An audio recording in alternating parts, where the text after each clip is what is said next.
तर पुण्यातली ही दृश्य आपण पाहतोय। पुण्यामध्ये सध्या शोकाकुल वातावरण आहे। पुण्यामधल्या दोघांचा दहशतवादी हल्ल्यामध्ये मृत्यू झालेला होता आणि आता शरद पवार गणबोटे यांच्या कुटुंबांच्या सांत्वनासाठी दाखल झालेले आहेत।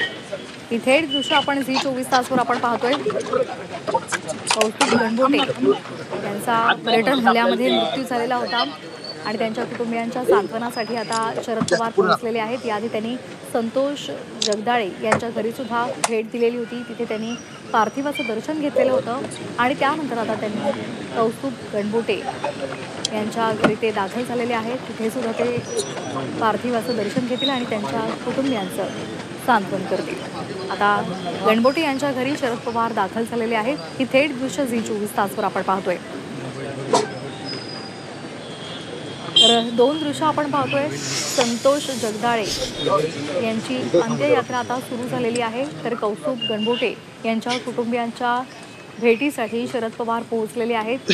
याआधी जगदाळे यांच्या घरी सुद्धा शरद पवार गेलेले होते। त्यांच्या कुटुंबियांच्या भावना त्यांनी जाणून घेतलेल्या आहेत।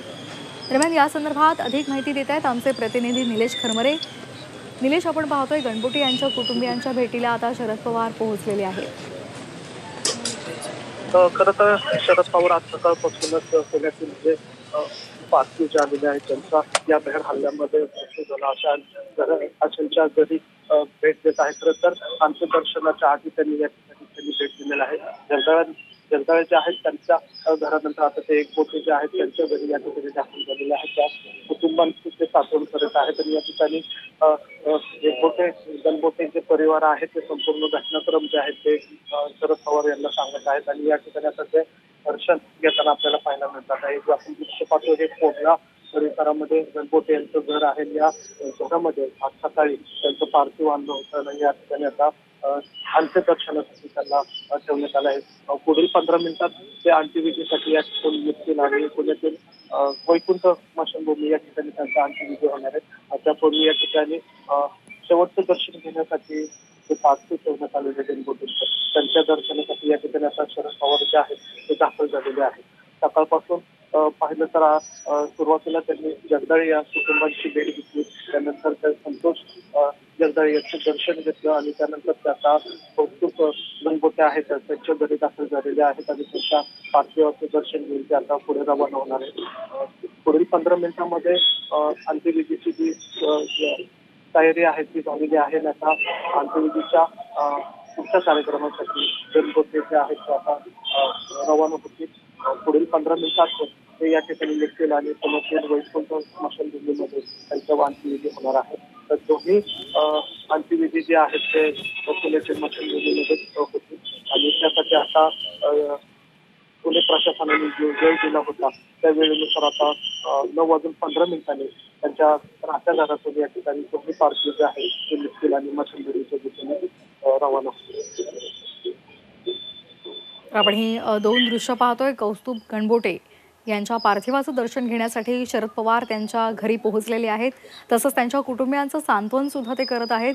तर दुसरं दृश्य आहे संतोष जगदाळे यांचाही पहलगाममधल्या दहशतवादी हल्ल्यामध्ये मृत्यू झालेला होता आणि त्यांची अंत्ययात्रा आता निघालेली आहे। भाजपच्या खासदार मेधा कुलकर्णी सुद्धा या अंत्ययात्रेमध्ये सहभागी झालेले आपल्याला दिसत आहेत। पुण्यामध्ये आता सध्या शोकाकुल वातावरण पाहायला मिळतंय। कौस्तुभ गणबोटे यांच्या घरी शरद पवार त्यांच्या कुटुंबियांच्या सांत्वनासाठी पोहोचलेले आहेत, तसंच पार्थिवाचं अंत्यदर्शन सुद्धा त्यांनी घेतलेलं आहे।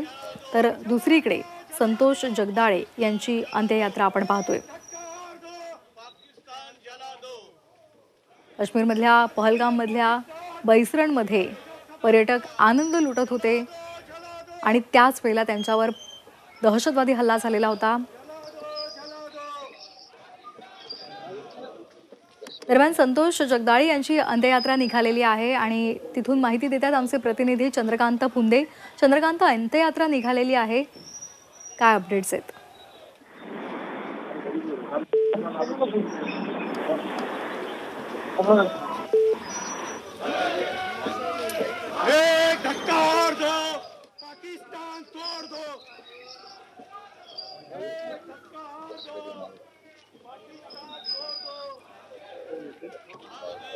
आपण पाहतोय या पहलगाममधल्या दहशतवादी हल्ल्यामध्ये 27 जणांचा मृत्यू झालेला होता आणि त्यानंतर संपूर्ण देशभरातून जगभरातून या भ्याड हल्ल्याचा निषेध करण्यात आलेला होता।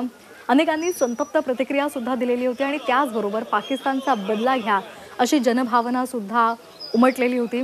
आणि या सगळ्याच्या पार्श्वभूमीवर केंद्र सरकारनं सुद्धा महत्त्वाच्या बैठका घेतलेल्या आहेत आणि काही कठोर निर्णय सुद्धा घेतलेले आहेत। तर दुसरीकडे आपण पाहतोय ज्यांचा या दहशतवादी हल्ल्यामध्ये मृत्यू झालेला आहे त्यांचं पार्थिव त्यांच्या घरी पोहोचलेलं आहे। संतोष जगदाळे यांची अंत्ययात्रा निघालेली आहे। तर दुसरीकडे हे दृश्य आता आपण पाहतोय पुण्यामधलं दृश्य, गणबोटे यांच्या कुटुंबियांच्या भेटीला शरद पवार पोहोचलेले आहेत। शरद पवार गणबोटे यांच्या कुटुंबियांचं सांत्वन करतायत, त्यांच्या भावना ते जाणून घेत आहेत। याआधी ते संतोष जगदाळे यांच्या सुद्धा घरी गेलेले होते, त्यांच्या कुटुंबियांशी त्यांनी संवाद साधलेला होता आणि यावेळी त्यांच्या पत्नी आणि त्याचबरोबर त्यांच्या मुलीनं आपला आक्रोश शरद पवारांसमोर मांडलेला होता। आमच्या देखत आमच्या समोर आमच्या कुटुंबातल्या व्यक्तीला संपवण्यात आलेलं आहे। हे दृश्य अतिशय भयानक होतं आणि तो प्रसंग ज्या पद्धतीने आपल्यावर बेतलेला होता त्या संपूर्ण प्रसंगाची माहिती लोकांच्या मनात पवारांना दिली होती। अजिबात कमी होणार नाहीये आणि भारत सरकारने सुद्धा खूप मोठी कडक भूमिका या बाबतीत घेतलेली आहे आणि भारत सरकारच्या बाजूने जितकं दुःख आहे तितका राग सुद्धा आहे लोकांच्या मनामध्ये। काय सांगाल ताई, घोषणाबाजी झाली सगळी, काय भावना आहे? मी आता कुटुंबियांना पण भेटले, स्थानिक नागरिक पण इथे आहेत। अतिशय दुःख आहे, अतिशय निर्घृण अशी हत्या, हिंदू आहेत का विचारून, धर्म विचारून निर्घृण अशी हत्या केली। लोकांनी आपल्या नातेवाईकांना स्वतःच्या डोळ्यासमोर जाताना पाहिलं। या दुःखाला कुठेही अंत नाही, कोणावरही अशी वेळ येऊ नये अशी वेळ आलेली आहे। मला असं वाटतं की जेवढं दुःख लोकांच्या मनामध्ये तितकाच राग सुद्धा लोकांच्या मनामध्ये। आणि इथे तुम्ही घोषणा ऐकताय की जला दो जला दो पाकिस्तान जला दो, पाकिस्तानला कडक उत्तर दिल्याशिवाय लोकांच्या मनातला राग हा कमी होणार नाहीये। भारत सरकारने सुद्धा अतिशय कडक अशी भूमिका घेतलेली आहे। वेगवेगळ्या मुद्द्यांवर सखोल चर्चा झालेली आहे की पाकिस्तानला कसं प्रत्युत्तर द्यायचंय आणि भारत सरकारनी जी काही भूमिका घेतलेली आहे त्या सगळ्या भूमिकेबरोबर पूर्ण मनाने पूर्ण भावनेने भारतीय लोक त्यांच्या बरोबर आहेत आणि भारतीयांना सुद्धा हीच अपेक्षा आहे की भारत सरकारने कडक उत्तर द्यावं आणि सरकारने त्याची तयारी केलेली आहे। पुरेशी आहे का? कारण अनेक नागरिकांकडनं कुटुंबियांकडनं त्यांच्यावरती अटॅक करावा, पाकिस्तानवरती हल्ला करावा आणि त्याला चोख उत्तर द्यावं अशा पद्धतीची भूमिका मांडली। पाकिस्तानला आता सुटका नाही, आता ते भारतीयांची ताकद बघून घेतील। आतापर्यंत आपण सहिष्णुतेची भूमिका घेतली, कुठल्याही वेळेला आपण नियमांचा करारांचा भंग केला नाही, पण प्रत्येक वेळेला जर का पलीकडनं उत्तर येणार असेल, पलीकडनं त्रास होणार असेल तर आता हा देश एक गाल पुढे केल्यावर दुसरा, एका गालावर मारल्यावर दुसरा गाल पुढे करणार नाही, तर बिलकुल प्रत्युत्तर देईल एवढं पाकिस्तानने समजून घ्यावं।